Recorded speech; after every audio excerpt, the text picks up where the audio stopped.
So hello friends, welcome back to my YouTube channel BPSC Pathshala 2.0।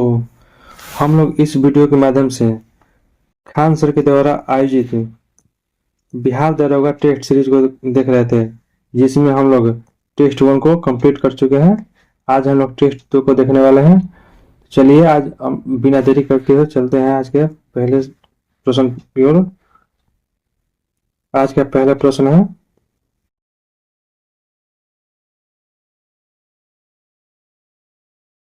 प्रश्न संख्या 1 है, 1 अगस्त 2024 से संघ लोक सेवा आयोग यूपीएससी के अध्यक्ष के रूप में किसे नियुक्त किया गया है? इसका आंसर हो जाएगा ऑप्शन सी, प्रीति सूदन को।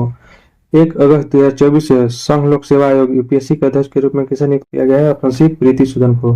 प्रश्न संख्या 2, अंतर्राष्ट्रीय व्यापार का उद्देश्य है? ऑप्शन डी, राष्ट्रीय आय बढ़ाना। अंतर्राष्ट्रीय व्यापार का उद्देश्य ऑप्शन डी, राष्ट्रीय आय बढ़ाना। प्रश्न संख्या 3,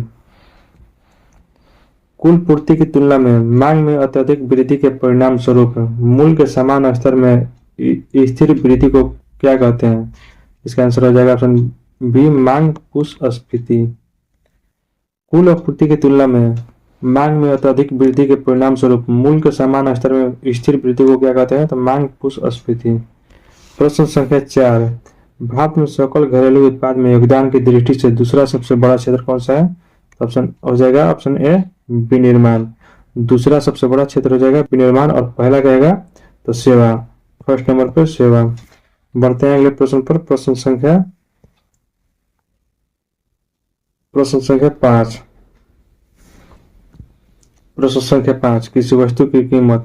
इसका आंसर आप लोग बिल लगा लीजिएगा। प्रश्न संख्या 6, यदि उपभोग फलनशील 150 प्लस 6.0 वाई है और निवेश यानी इन्वेस्ट व्यय 2000 रुपये है, तो राष्ट्रीय आय का संतुलन स्तर होगा। राष्ट्रीय आय को वाई से इंगित करते हैं, तो Y equal to C plus I होता है। तो आप लोग निकाल लीजिएगा, आप लोग आगे बना लीजिएगा। इसका आंसर हो जाएगा ऑप्शन ए। प्रश्न संख्या 7, विजन इंडिया @2047 है। यह भारत की आर्थिक वृद्धि में योगदान दे सकता है? सही है। स्वतंत्रता के 100 साल पूरे होने तक देश को 30 ट्रिलियन अमेरिकी डॉलर की अर्थव्यवस्था का निर्माण कर सकता है? ये भी सही है। 3, 18 से 20,000 अमेरिकी डॉलर की प्रति व्यक्ति आय प्राप्त कर सकता है? ये भी सही है। 4, भारत को विश्व में नंबर 1 बना सकता है? ये जो है गलत है। विश्व में नंबर 1 नहीं बना सकता है, बल्कि विकसित राष्ट्र बना सकता है। विकसित राष्ट्र में जो है बदल सकता है। इसका आंसर हो जाएगा ऑप्शन सी, 1, 2 और 3। 4 नंबर जो है गलत है। बढ़ते हैं अगले प्रश्न की ओर। प्रश्न संख्या 8,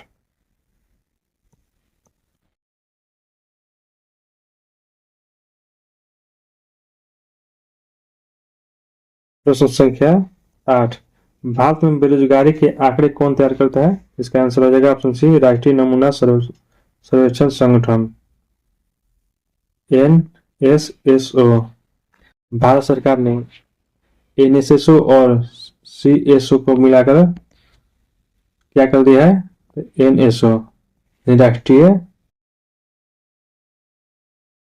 राष्ट्रीय सांख्यिकी कार्यालय कब किया है? तो 2019 में, 23 मई 2019 को। 23 मई 2019 को क्या कर दिया है? दोनों को मिलाकर राष्ट्रीय नमूना सर्वेक्षण संगठन और CSO को मिलाकर NSO में परिवर्तित कर दिया है। प्रश्न संख्या 9 अगस्त से 15 अगस्त 2024 तक चलने वाले हर घर तिरंगा अभियान का प्राथमिक उद्देश्य क्या है? इसका आंसर हो जाएगा ऑप्शन बी, भारतीय नागरिकों में देशभक्ति को मजबूत करना। 9 अगस्त से 15 अगस्त 2024 तक चलने वाले हर घर तिरंगा अभियान का प्राथमिक उद्देश्य है भारतीय नागरिकों में देशभक्ति को मजबूत करना। प्रश्न संख्या 10, भारतीय लघु उद्योग विकास बैंक का मुख्यालय कहाँ स्थित है? ऑप्शन डी, लखनऊ में। भारतीय लघु उद्योग विकास बैंक का मुख्यालय कहाँ स्थित है? लखनऊ में। प्रश्न संख्या 11, वस्तु एवं सेवा कर यानी जीएसटी किस समिति के सुझाव से लागू किया गया था? तो ऑप्शन बी विजय केलकर समिति। इसका स्थापना हुआ था 2002 में।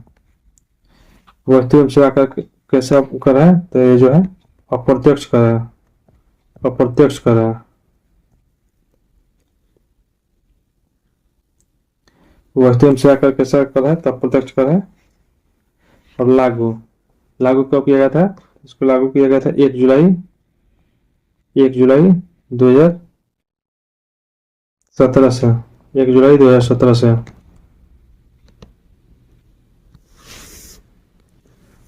प्रश्न संख्या 12, प्रश्न संख्या 12, सरकार द्वारा पुरानी मुद्रा को समाप्त कर नई मुद्रा चलाना कहलाता है? इसका आंसर हो जाएगा ऑप्शन बी विमुद्रीकरण। सरकार द्वारा पुरानी मुद्रा को समाप्त कर नई मुद्रा चलाना कहलाता है विमुद्रीकरण। प्रश्न संख्या 13, 2011 की जनगणना के अनुसार बिहार में कौन सा जिला न्यूनतम साक्षरता दर वाला जिला है? तो ऑप्शन सी पूर्णिया। पूर्णिया का 51.1% और सर्वाधिक रहेगा तो रोहतास। रोहतास का 73.4%। और टोटल बिहार का पूछेगा, टोटल बिहार की साक्षरता दर है 69.83% है। पुरुष का कहेगा तो पुरुष का 70.32% और महिला का 53.57% है। बढ़ते हैं अगले प्रश्न पर।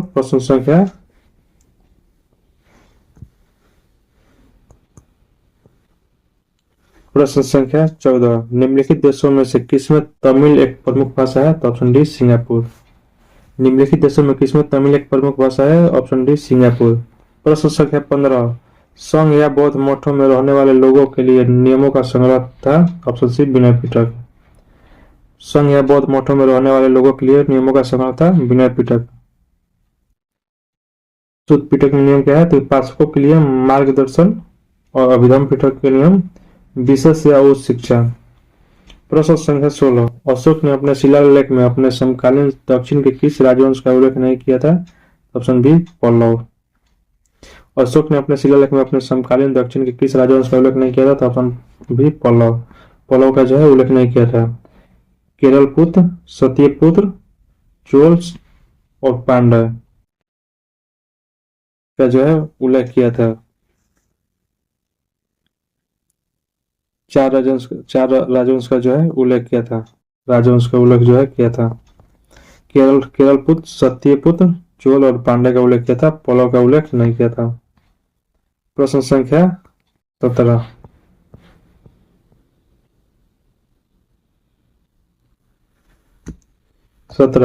निम्नलिखित को दिल्ली पर उनके शासन के कालानुक्रम के अनुसार व्यवस्थित कीजिए। रजिया सुल्तान 1236, बलबन 1266, नासिर इल्तुतमिश 1211, नसरुद्दीन 1246। इसका आंसर हो जाएगा पहले 3 फिर 1, ऑप्शन ए 3 1 4 2। प्रश्न संख्या 18, तृतीय आंग्ल मराठा युद्ध में कौन सी संधि हुई थी? ऑप्शन ए मंदसौर की संधि या सालाबाई की संधि। तृतीय आंग्ल मराठा युद्ध कब हुआ था? 1817 से 1819। प्रश्न संख्या 19, प्रश्न संख्या 19, किस मुगल शासक ने अपने डायरी में फूलपति एवं बगीचा का वर्णन किया है? ऑप्शन बी बाबर ने। किस मुगल शासक ने अपने डायरी में फूलपति एवं बगीचा का वर्णन किया है? ऑप्शन बी बाबर ने। प्रश्न संख्या 20 है, गांधी जी का पहला सबसे बड़ा सत्याग्रह कहाँ हुआ था? ऑप्शन सी बिहार में। बिहार में कहाँ पर? चंपारण। यही से इनका चंपारण सत्याग्रह सबसे बड़ा सत्याग्रह कब हुआ था? तो 1917। बढ़ते हैं अगले प्रश्न पर। प्रश्न संख्या 21, कैबिनेट मिशन योजना 1946 के तहत 3 सदस्यीय उच्च स्तरीय शिष्टमंडल में कौन शामिल नहीं थे? पैथिक लॉरेंस शामिल थे, एवी अलेक्जेंडर शामिल थे और सर स्टेफोर्ड क्रिप्स शामिल थे। इसमें लॉर्ड हार्डिंग शामिल नहीं थे। लॉर्ड हार्डिंग जो है इसमें शामिल नहीं थे।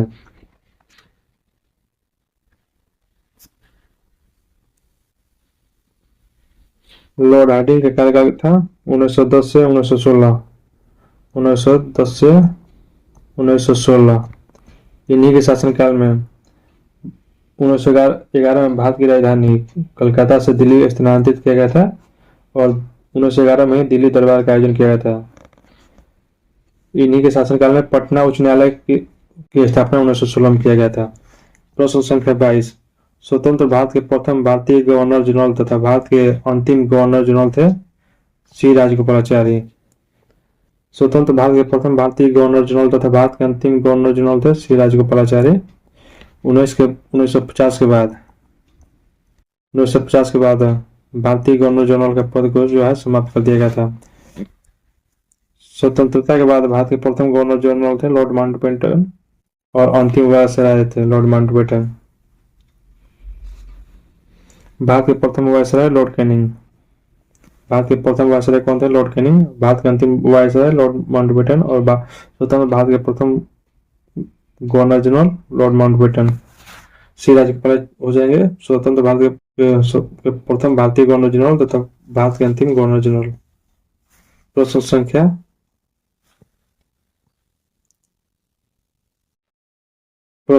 23 है। लॉर्ड चेम्सफोर्ड 1916 से 21 के शासन काल में निम्न में से कौन सी घटना घटित नहीं हुई थी? इसका आंसर हो जाएगा ऑप्शन सी, सविनय अवज्ञा आंदोलन जो है 1916 से 21 के शासनकाल में लॉर्ड चेम्सफोर्ड के शासनकाल में नहीं घटित हुई थी। खिलाफत आंदोलन, असहयोग आंदोलन और तृतीय अफगान युद्ध जो है लॉर्ड चेम्सफोर्ड के शासनकाल में घटित हुई थी।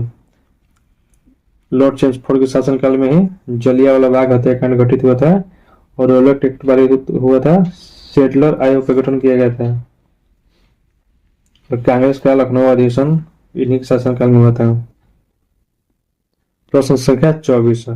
वर्ष 1940 में वर्धा के निकट पावनार ग्राम में कौन सा वर्ष 1940 में वर्धा के निकट पावनार ग्राम से शुरू हुआ व्यक्तिगत सत्याग्रह के दूसरे सत्याग्रही कौन थे? प्रथम कौन थे?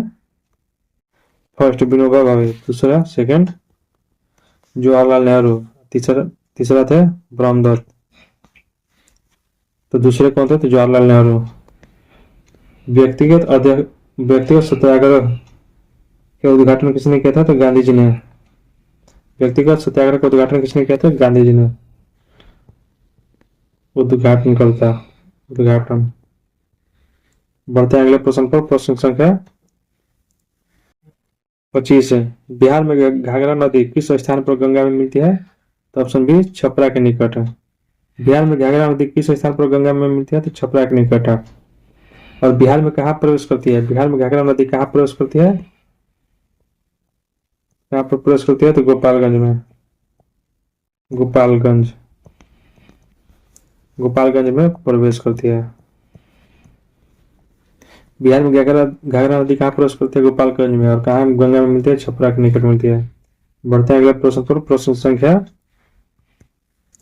26।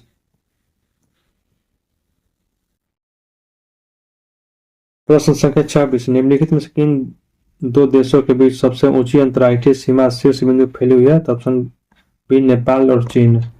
निम्नलिखित में से किन दो देशों के बीच सबसे ऊंची अंतर्राष्ट्रीय सीमा शीर्ष बिंदु फैली हुई है? तो ऑप्शन बी, नेपाल चीन। प्रश्न संख्या 27।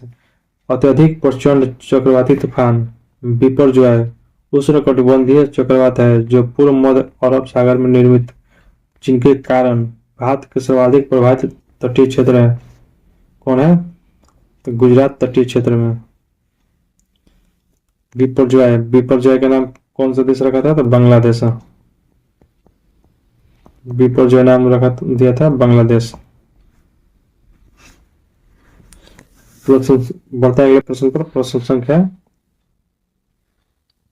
28 है। भारतीय स्वतंत्रता संग्राम के दौरान बिहार के मुजफ्फरपुर में किंग्स फोर्ट की हत्या का प्रयास कब किया गया था? तो इसका आंसर हो जाएगा ऑप्शन सी, 30 अप्रैल 1908 को। 30 अप्रैल 1908 को। भारतीय स्वतंत्रता संग्राम के दौरान बिहार में के मुजफ्फरपुर में किंग्स फोर्ट की हत्या का प्रयास कब किया था? 30 अप्रैल 1908 को। किसने किया था? खुदीराम बोस और प्रफुल्ल चाकी ने। बढ़ते हैं अगले प्रश्न पर। प्रश्न संख्या 29। स्वतंत्र भारत में एक ही ओलंपिक खेलों में 2 पदक जीतने वाली पहली भारतीय महिला बनी मनु भाकर। स्वतंत्र भारत में एक ही ओलंपिक खेलों में दो पदक जीतने वाली पहली भारतीय महिला है मनु भाकर। प्रश्न संख्या 30 है। भारत की दूसरी सबसे लंबी स्थलीय सीमा किन देशों के साथ लगती है? ऑप्शन। भारत की दूसरी पहले किसके साथ लगती है? तो बांग्लादेश के साथ। कितना? 4096 किलोमीटर की। चीन के साथ 3488 किलोमीटर, ये जो है दूसरी लगती है। भूटान के साथ कितना लगता है? 699 किलोमीटर। नेपाल के साथ 1751 किलोमीटर। पाकिस्तान के साथ कितना लगता है? तो 3323। म्यांमार के साथ 1643। अफगानिस्तान के साथ 106 किलोमीटर। बढ़ते हैं अगले प्रश्न की ओर। प्रश्न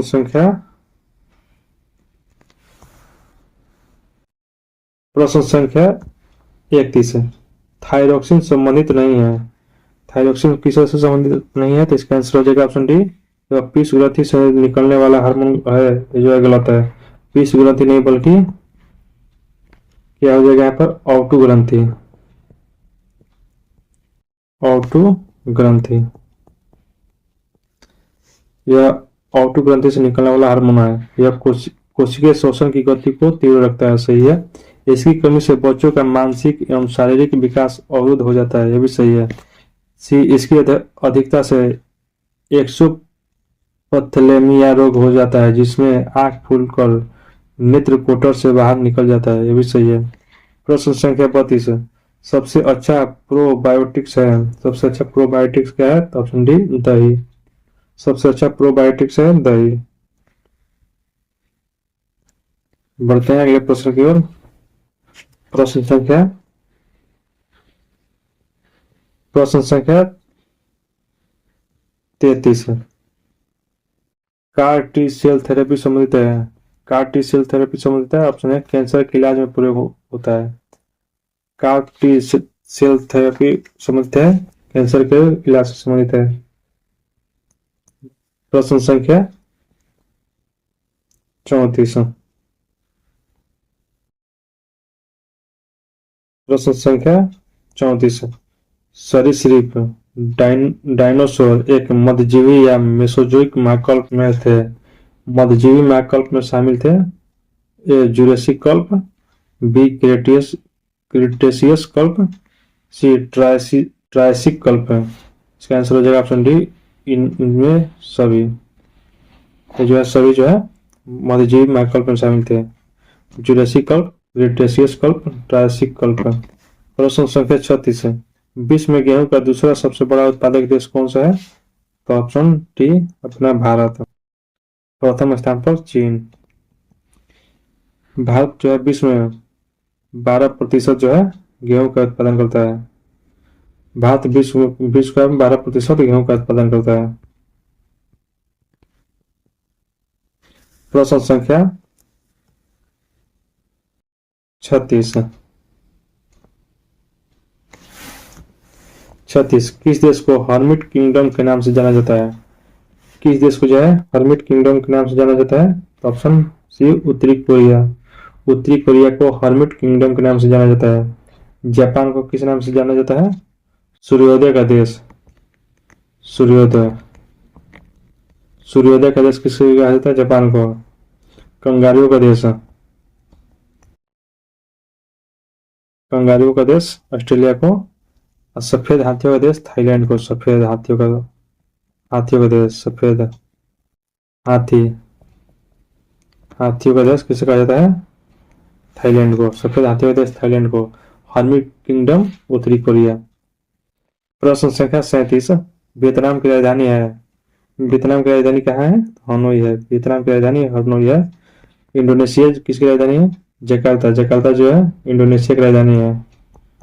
जकार्ता इंडोनेशिया की राजधानी है। Bangkok Thailand. बैंकॉक जो है थाईलैंड की राजधानी है। पोर्ट विला जो है वानाआतू की राजधानी है। ओशनियन देश वानाआतू की राजधानी कौन है? Port villa. बैंकॉक थाईलैंड की और जकार्ता इंडोनेशिया के। वियतनाम की राजधानी हनोई है। बढ़ते हैं अगले प्रश्न पर। प्रश्न संख्या 38 है। कांगड़ा चित्रकला शैली में किस प्रकार के चित्रों की प्रधानता रहती है? ऑप्शन सी पौराणिक कथाओं एवं रीतिकालीन नायक नायिकाओं का। कांगड़ा चित्रकला शैली में किस प्रकार के चित्रों के प्रधानता रहती है? तो ऑप्शन सी पौराणिक कथाओं एवं रीतिकालीन नायक नायिकाओं का। प्रश्न संख्या 39 है। दुनिया के डिजिटल भुगतान में भारत का कितना प्रतिशत हिस्सेदारी है? तो इसका आंसर हो जाएगा, सब पॉइंट में है।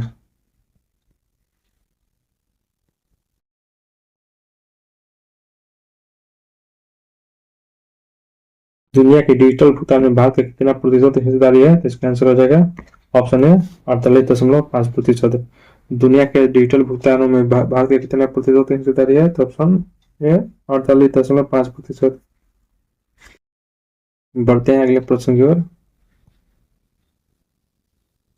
प्रश्न संख्या 40 है। हितोपदेश नामक पुस्तक के लेखक कौन है? तो ऑप्शन सी नारायण पंडित है। हितोपदेश नामक पुस्तक के लेखक कौन है? नारायण पंडित है। प्रश्न संख्या 41 है। ये सेंचुरी इज नॉट इनफ किसकी रचना है? तो ऑप्शन सी सौरभ गांगुली के। ये century is not enough Sourav Ganguly की रचना है। प्रश्न संख्या 42 है। कॉपर टीन और जिंक का मिश्रण है गण धातु। कॉपर टीन और जिंक का मिश्रण है गण धातु। स्टेनलेस स्टील, लोहा, निकेल और क्रोमियम का मिश्र धातु है। सिल्वर, जर्मन सिल्वर जो है कॉपर, जिंक और निकेल का मिश्र धातु है। बढ़ते हैं अगले प्रश्न पर। प्रश्न संख्या 43 है। निम्नलिखित तत्वों में सबसे अधिक विद्युत धनात्मक तत्व है? Option B caesium. निम्नलिखित तत्वों में सबसे अधिक विद्युत धनात्मक तत्व कौन सा है? तो ऑप्शन बी सीजियम। बढ़ते हैं अगले प्रश्न पर। प्रश्न संख्या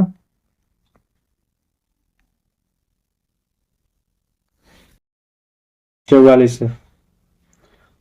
अमिश्रणीय द्रवों या निलंबन जैसे द्रव और ठोस मिश्रण के लिए मिश्रण पृथक्करण प्रक्रिया है? ऑप्शन डी निस्तारण। अमिश्रणीय द्रवों या निलंबन जैसे द्रव और ठोस मिश्रण के लिए मिश्रण पृथक्करण प्रक्रिया है? ऑप्शन डी निस्तारण। प्रश्न संख्या 45 है। अक्रिस्टलीय ठोस के संबंध में गलत तथ्य है। इसकी गलनांक निश्चित होता है, ये जो है गलत है। इसकी गलनांक निश्चित नहीं होता है। बढ़ते हैं अगले प्रश्न पर। प्रश्न संख्या 46। एल्यूमिनियम को तनु H2SO4 के साथ गर्म करने पर क्या मुक्त होता है? तो हाइड्रोजन H2O जो है मुक्त होता है। तो एल्यूमिनियम प्लस 3H2SO4 थ्राइस को गर्म करने पर aluminium L2 plus 3H2O hydrogen जो है मुक्त होता है। बढ़ते हैं अगले प्रश्न पर। प्रश्न संख्या 47। रक्त द्रव अवस्था से एक अर्ध ठोस जेली के समान संरचना में किस प्रक्रिया के द्वारा बदल जाती है? तो इसका आंसर हो जाएगा ऑप्शन डी स्कंदन। रक्त द्रव अवस्था से एक अर्ध ठोस जेली के समान संरचना में किस प्रक्रिया के द्वारा बदल जाती है? तो ऑप्शन डी स्कंदन।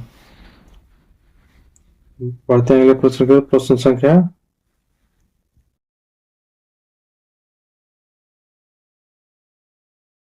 संख्या 48 है। कथन है सोडियम एक नरम धातु है जो हवा में के संपर्क में आने के कुछ सेकंड बाद ही धूमिल हो जाती है। सही है। कारण सोडियम कार्बनिक यौगिक के संश्लेषण के साथ साथ एस्टर के निर्माण के लिए आवश्यक है। भी सही है। इसका आंसर हो जाएगा ऑप्शन बी। कथन ए और कारण आर दोनों सही है, किंतु कथन आर्य का सही स्पष्टीकरण नहीं करता है। प्रश्न संख्या 49 है। राष्ट्रपति भवन के दरबार हॉल का नाम है। ऑप्शन सी गणतंत्र मंडप। राष्ट्रपति भवन के दरबार हॉल का नया नाम है गणतंत्र मंडप। प्रश्न, राष्ट्रपति भवन के दरबार हॉल का नया नाम क्या है? गणतंत्र मंडप। और अशोक हॉल, अशोक हॉल का नाम अशोक मंडप, अशोक हॉल का नाम अशोक मंडप है। प्रश्न संख्या 50, 50 का आंसर हो जाएगा ऑप्शन बी। बढ़ते हैं अगले प्रश्न की ओर। प्रश्न संख्या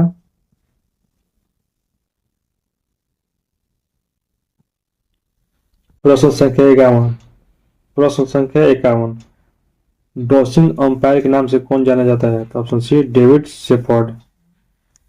डॉसिंग अंपायर के नाम से कौन जाना जाता है? तो ऑप्शन सी डॉसिंग शेफर्ड। इनकी मृत्यु 2009 में हो गई। प्रश्न संख्या 52, सिम का विस्तृत रूप क्या है? Option C subscribers identity module. SIM का पूर्ण का विस्तृत रूप क्या है? Subscribers identity module. प्रश्न संख्या 53, प्रश्न संख्या 53, विश्व जल संरक्षण दिवस मनाया जाता है? ऑप्शन है 22 मार्च को। विश्व जल संरक्षण दिवस मनाया जाता है 22 मार्च को। 11 जुलाई को क्या मनाया जाता है? 11 जुलाई को विश्व जनसंख्या दिवस। विश्व जनसंख्या दिवस 11 जुलाई को। 5 जून को विश्व पर्यावरण दिवस, 5 जून विश्व पर्यावरण दिवस। 28 फरवरी विश्व राष्ट्रीय विज्ञान दिवस। 22 मार्च को विश्व जल संरक्षण दिवस। 11 जुलाई को विश्व जनसंख्या दिवस। 5 जून को विश्व पर्यावरण दिवस और 28 फरवरी को राष्ट्रीय विज्ञान दिवस। प्रश्न संख्या 54, things of beauty is a joy for ever पंक्ति किसकी है? तो इसका आंसर हो जाएगा option B John Keats. John Keats. A thing of beauty is a joy for ever पंक्ति किसकी है? तो ऑप्शन बी जॉन कीट्स की।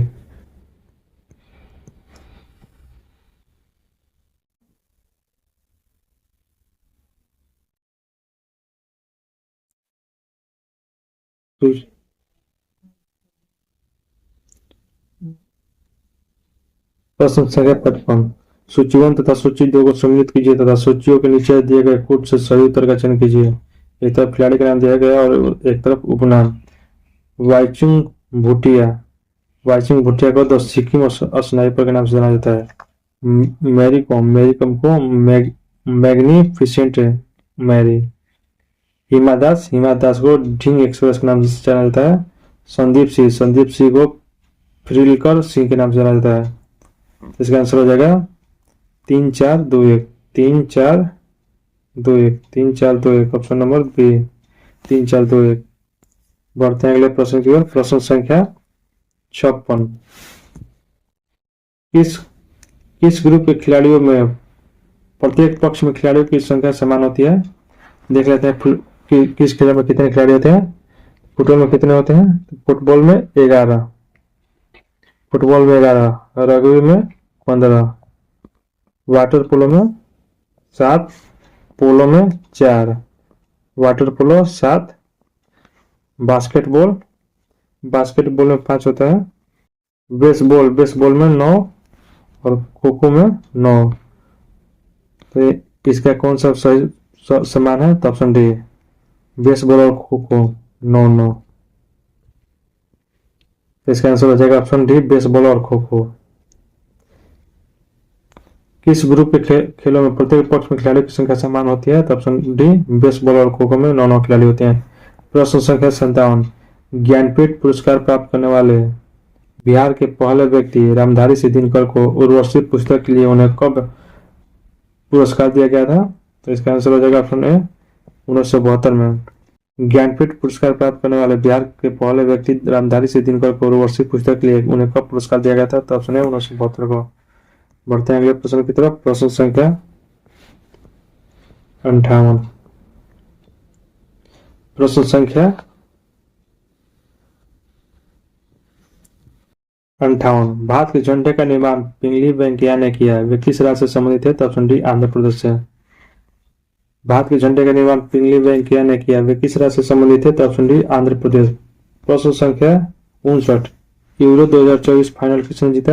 इसका आंसर हो जाएगा ऑप्शन ए स्पेन ने। यूरो 2024 फाइनल किसने जीता? स्पेन। किसे हराकर? तो इंग्लैंड को जो है हराकर।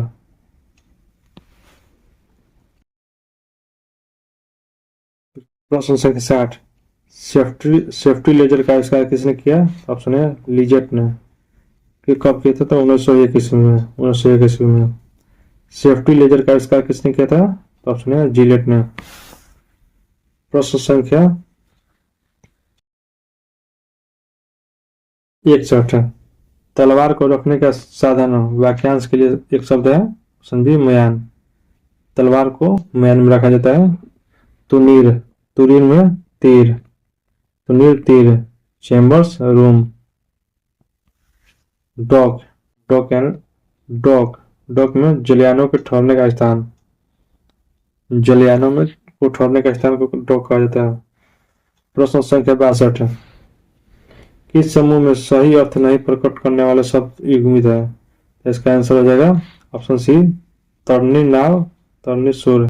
ये जो है एक दूसरे के ऊपर आता है। इस तरनी सुर और इस तरनी से नाव।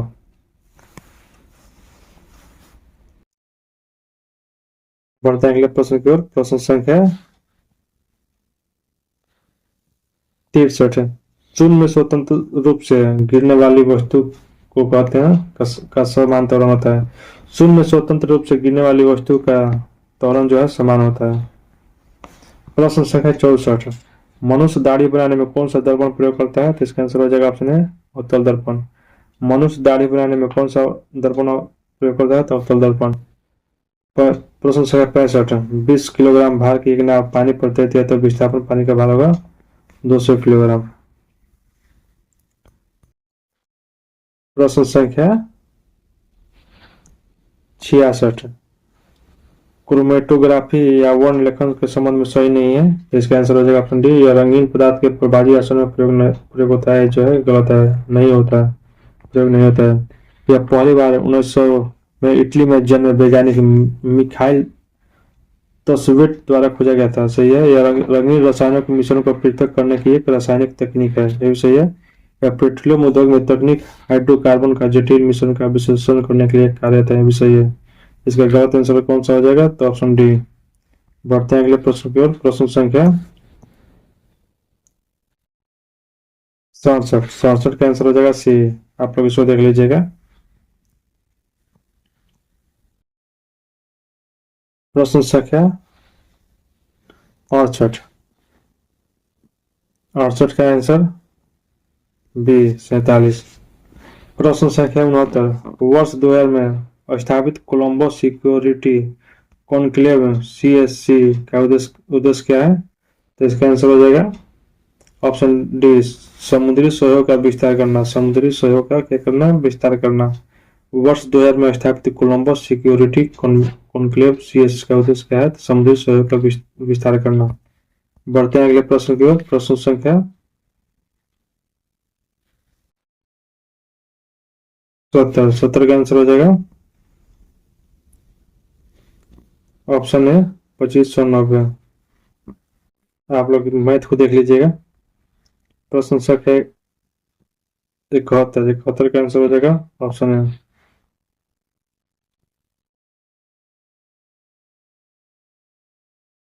72। 72 का आंसर ए।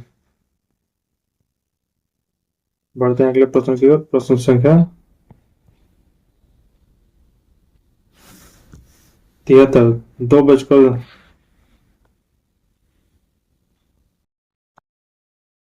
प्रश्न संख्या 73। 2 बजकर 20 मिनट पर दोनों सूर्यों के बीच कौन होगा? इसका आंसर हो जाएगा ऑप्शन है 50 डिग्री। इसका फॉर्मूला होता है 30 आवर माइनस 11/2 मिनट। आप लोग इस फॉर्मूला को इसमें निकाल लीजिएगा। बढ़ते हैं अगले प्रश्न की ओर। प्रश्न संख्या 74। मोबाइल एप्लीकेशन एम पासपोर्ट सेवा भारत के निम्नलिखित में से किस मंत्रालय द्वारा लॉन्च किया गया है? तो इसका आंसर हो जाएगा ऑप्शन डी विदेश मंत्रालय। मोबाइल एप्लीकेशन एम पासपोर्ट सेवा भारत के निम्नलिखित में से किस मंत्रालय द्वारा लॉन्च किया गया था? ऑप्शन डी विदेश मंत्रालय के द्वारा।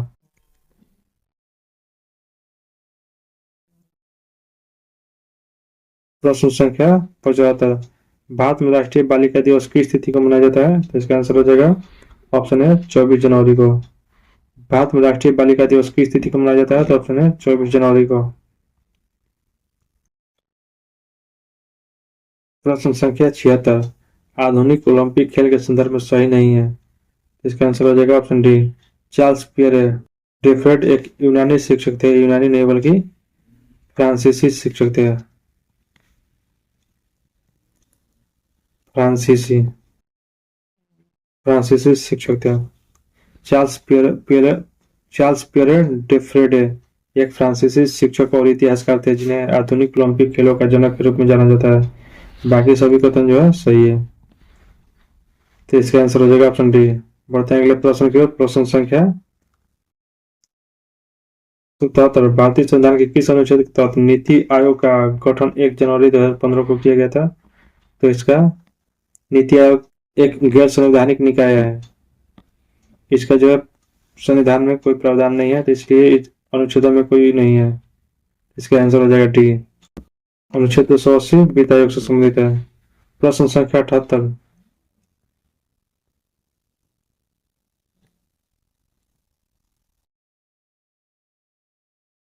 प्रश्न संख्या 78। जम्मू कश्मीर राज्य पुनर्गठन अधिनियम 2019 के संदर्भ में सही के प्रश्न संख्या 78। जम्मू कश्मीर राज्य पुनर्गठन अधिनियम 2019 के संदर्भ में गलत कथन है। इसका आंसर हो जाएगा ऑप्शन सी लद्दाख को भी विधानसभा के साथ संघ राज्य क्षेत्र बनाया गया था। ये जो गलत है। लद्दाख को विधानसभा के बिना संघ राज्य क्षेत्र बनाया गया था, सही है।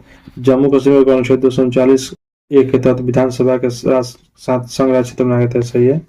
जम्मू कश्मीर और लद्दाख के प्रथम उपराज्यपाल क्रमशः GS मुर्मू एवं RK माथुर थे, सही है। बढ़ते हैं अगले प्रश्न की ओर। प्रश्न संख्या 79। जून 2024 में बोइंग स्टारलाइनर के पहले चालक दल मिशन पर सवार होकर अंतरिक्ष में उड़ान भरने वाले पहले व्यक्ति बने? ऑप्शन बी सुनीता विलियम्स और बुच विल्मोर। जून 2024 में बोइंग स्टारलाइनर के पहले चालक दल मिशन पर सवार होकर अंतरिक्ष में उड़ान भरने वाले पहले व्यक्ति बने सुनीता विलियम्स और बुच विल्मोर।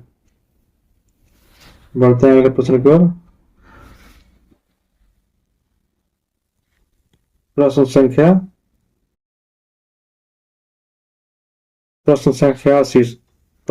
80। निम्नलिखित निवारक निरोध अधिनियम को कालक्रम अनुसार व्यवस्थित कीजिए। मीसा 1971, टाडा 1987, पोटा 2001, NSA 1981। पहले एक नंबर पे, 2 नंबर पे, 3 नंबर पे, 4 नंबर पे।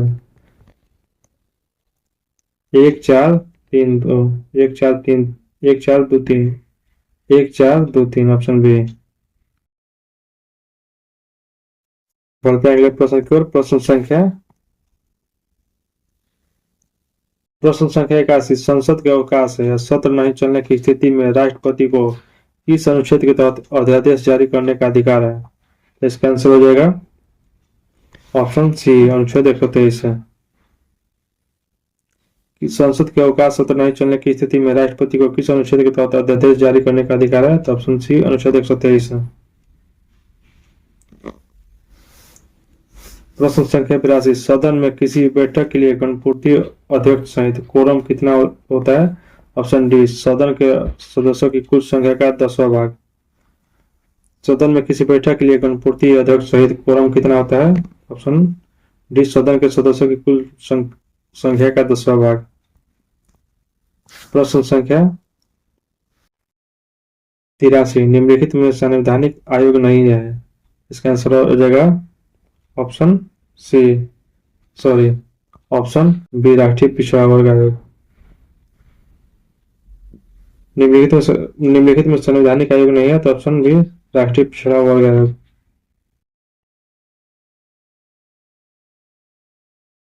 प्रश्न संख्या 84 परिसीमन आयोग के संदर्भ में गलत है। तो इसका आंसर हो जाएगा ऑप्शन डी। परिसीमन आयोग के संबंध में अधिसूचना भारत के राष्ट्रपति द्वारा नहीं जारी किया जाता है। ये कथन जो है गलत है। परिसीमन आयोग के संदर्भ में कौन गलत है? तो ऑप्शन डी। परिसीमन आयोग के संबंध में अधिसूचना भारत के राष्ट्रपति द्वारा नहीं जारी किया जाता है, ये जो है गलत है। बाकी सभी कथन सही है। आप लोग एक बार देख लीजिएगा। प्रश्न संख्या 85 निम्नलिखित में से किस संविधान संशोधन के तहत लोकसभा, राज्य विधानसभाओं और दिल्ली विधानसभा में महिलाओं के लिए 1/3 सीटें आरक्षित करता है? इसका आंसर हो जाएगा ऑप्शन बी 106वां संविधान संशोधन 2003। निम्नलिखित में किस संविधान संशोधन के तहत लोकसभा, राज्य विधानसभाओं और दिल्ली विधानसभा में महिलाओं के लिए 1/3 सीटें आरक्षित करता है? तो ऑप्शन बी 106वां संविधान संशोधन 2003। प्रश्न संख्या 86 चुनाव में किस स्थिति में प्रत्याशी या उम्मीदवार की जमानत जब्त हो जाती है? तो यदि ऑप्शन डी यदि चुनाव में कुल पड़े वोटों को 1/6% हासिल नहीं करता है। तो चुनाव में किस स्थिति में प्रत्याशी या उम्मीदवार की जमानत जब्त हो जाती है? यदि चुनाव में कुल पड़े वोटों का 1/6% हासिल नहीं करता है। तो प्रश्न संख्या 87 संविधान के किस भाग को भारतीय संविधान का मैग्ना कार्टा कहा जाता है? तो ऑप्शन डी भाग 3। संविधान के किस भाग को भारतीय संविधान का मैग्ना कार्टा कहा जाता है? तो ऑप्शन डी ऑप्शन बी भाग 3। भाग 3 मौलिक अधिकार, आर्टिकल 12 से 35 कहाँ से लिया गया है? तो यूएसए से मौलिक अधिकार लिया गया है यूएसए। प्रश्न संख्या 88 103वां संविधान संशोधन 2019 के तहत किसे आरक्षण प्रदान किया गया है? इसका आंसर हो जाएगा ऑप्शन है स्वर्ण जातियों में आर्थिक रूप से कमजोर वर्ग को। कितना प्रतिशत? तो 10%। 103वां संविधान संशोधन 2019 के तहत किसे आरक्षण प्रदान किया गया है? तो ऑप्शन है स्वर्ण जातियों में आर्थिक रूप से कमजोर वर्ग को।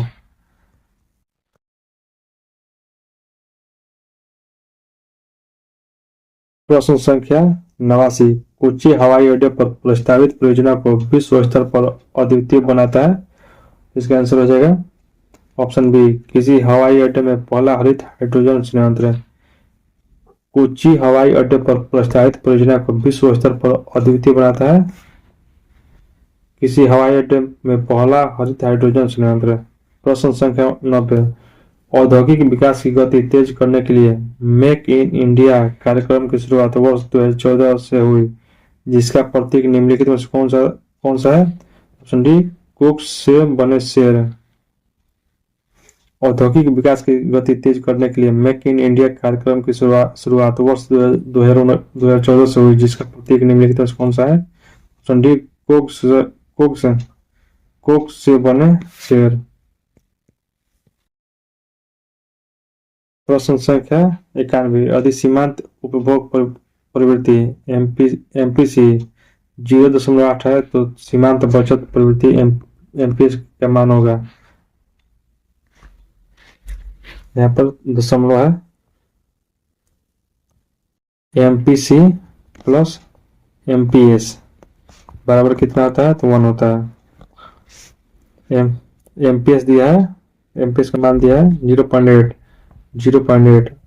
एमपीएस निकालना है बराबर 1। तो एमपीएस बराबर 1 माइनस 0.8 तो क्या कितना जाएगा घटाने के बाद? 0.2। Option C. बढ़ते हैं अगले प्रश्न संख्या 92 प्रधानमंत्री ग्राम सड़क योजना को कब प्रारंभ किया गया था? तो इसका आंसर हो जाएगा ऑप्शन ए 25 दिसंबर 2000 को। प्रधानमंत्री ग्राम सड़क योजना को कब प्रारंभ किया गया था? ऑप्शन है 25 दिसंबर 2000 को। पूर्व प्रधानमंत्री अटल बिहारी वाजपेयी के द्वारा प्रधानमंत्री ग्राम सड़क योजना को प्रारंभ किया गया था। बढ़ते हैं अगले प्रश्न की ओर। प्रश्न संख्या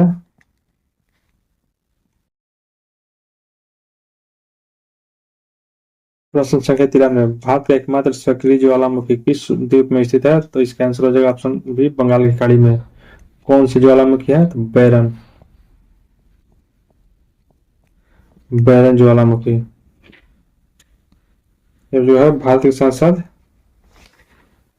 दक्षिण एशिया का एकमात्र सक्रिय ज्वालामुखी है। बैरन ज्वालामुखी है भारत के साथ साथ दक्षिण एशिया का एकमात्र सक्रिय ज्वालामुखी है।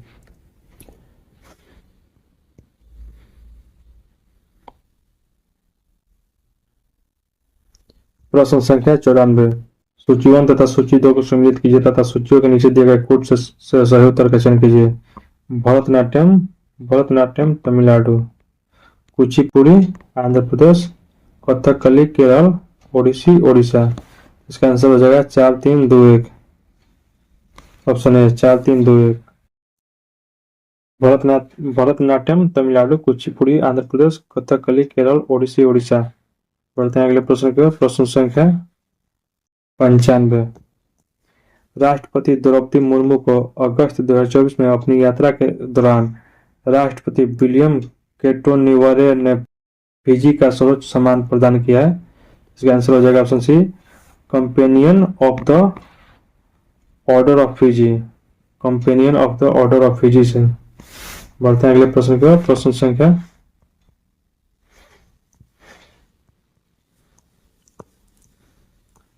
96। प्रश्न संख्या 96। विश्व कप फुटबॉल का प्रथम विजेता देश है उरुग्वे। विश्व कप फुटबॉल का प्रथम विजेता देश कौन है? तो उरुग्वे। विश्व कप फुटबॉल का उद्घाटन कब किया था? 1930। कहाँ पर आयोजित हुआ था? आयोजित भी हुआ था उरुग्वे में। और प्रथम विजेता भी है उरुग्वे, फर्स्ट उरुग्वे। उप विजेता अर्जेंटीना। उप विजेता कौन था? अर्जेंटीना था।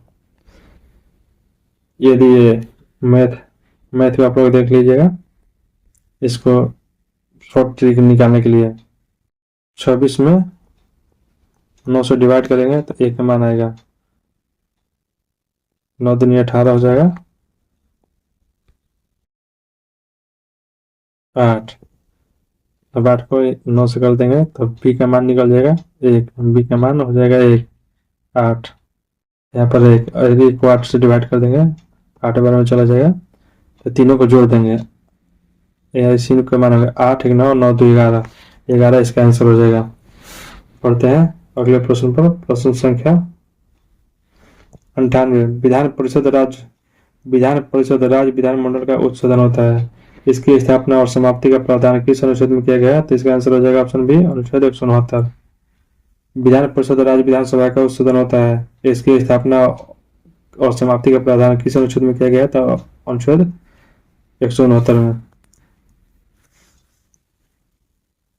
प्रश्न संख्या 99।